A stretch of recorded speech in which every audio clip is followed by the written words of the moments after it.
ईशान किशन, जिन्हें central contract से BCCI ने बाहर कर दिया था, वो अब बुची बाबू टूर्नामेंट खेल रहे हैं, जहां पे उन्होंने शतक लगाया है और अब टीम इंडिया में वापसी के लिए दरवाजा खटखटा रहे हैं। इसी बीच बीसीसीआई के सचिव जय शाह का भी एक बड़ा बयान सामने आया है और उन्होंने जो सख्त कदम उठाए थे उनका फल जो है अब शायद कहीं ना कहीं ईशान किशन और श्रेयस अय्यर को मिल रहा है, क्योंकि ये दोनों खिलाड़ी दिलीप ट्रॉफी का भी हिस्सा है। और अब जय शाह जो बीसीसीआई के सचिव है, उन्होंने भी क्लियर कर दिया है कि अगर बीसीसीआई खिलाड़ियों को लेके सख्त नहीं होगा तो खिलाड़ी डोमेस्टिक क्रिकेट नहीं खेलेंगे। यानी कि कुल मिलाकर ईशान किशन और श्रेयस अय्यर को जो वार्निंग दी थी वो काम आ रही है और अब ये खिलाड़ी डोमेस्टिक क्रिकेट में हिस्सा ले रहे हैं। हालांकि खुद बीसीसीआई के सचिव जय शाह ने माना है कि उन्होंने जो सख्त कदम उठाए उसी के कारण श्रेयस अय्यर और ईशान किशन दिलीप ट्रॉफी यानी कि डोमेस्टिक क्रिकेट में खेलते हुए नजर आ रहे हैं। दरअसल एक इंटरव्यू के दौरान जय शाह ने कहा कि दिलीप ट्रॉफी में तमाम खिलाड़ी खेल रहे हैं, रोहित और विराट को रेस्ट दिया गया है। यह सब इसलिए हुआ क्योंकि मैंने कुछ अहम फैसले लिए।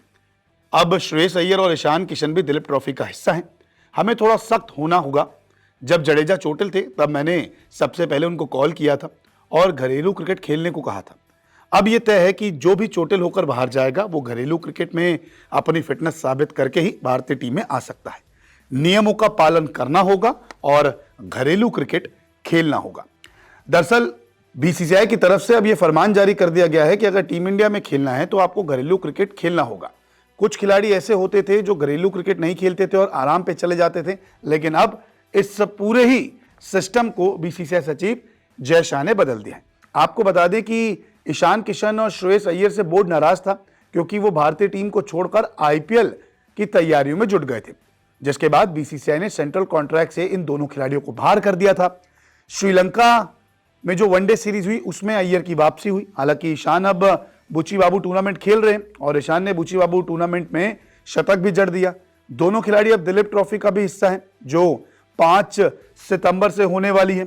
इसके अलावा टीम डी में अय्यर और ईशान किशन को जगह दी गई है और इस टीम के कप्तान जो हैं वो खुद श्रेयस अय्यर हैं। तो कुल मिलाकर देखा जाए तो बीसीसीआई सचिव ने ये साफ साफ कह दिया है कि अब डोमेस्टिक क्रिकेट जो खेलेगा उसी को मौका मिलेगा, जो डोमेस्टिक क्रिकेट नहीं खेलेगा उसको बाहर भी रखा जाएगा और सेंट्रल कॉन्ट्रैक्ट भी नहीं दिया जाएगा। लेकिन अब तो पहला बयान जो है खुलकर ईशान और श्रेयस अय्यर पर बीसीसीआई सचिव ने दिया है कि उनके कुछ सख्त फैसलों के कारण आज ये नौबत आ गई है और एक वार्निंग जो उन्होंने खिलाड़ियों को दी थी उसके कारण ही ईशान और श्रेयस अय्यर डोमेस्टिक क्रिकेट खेलते हुए नजर आ रहे हैं। अब देखना दिलचस्प होगा कि टीम इंडिया में ईशान की वापसी कब होती है और दिलीप ट्रॉफी में ये दोनों खिलाड़ी कैसा प्रदर्शन करते हैं।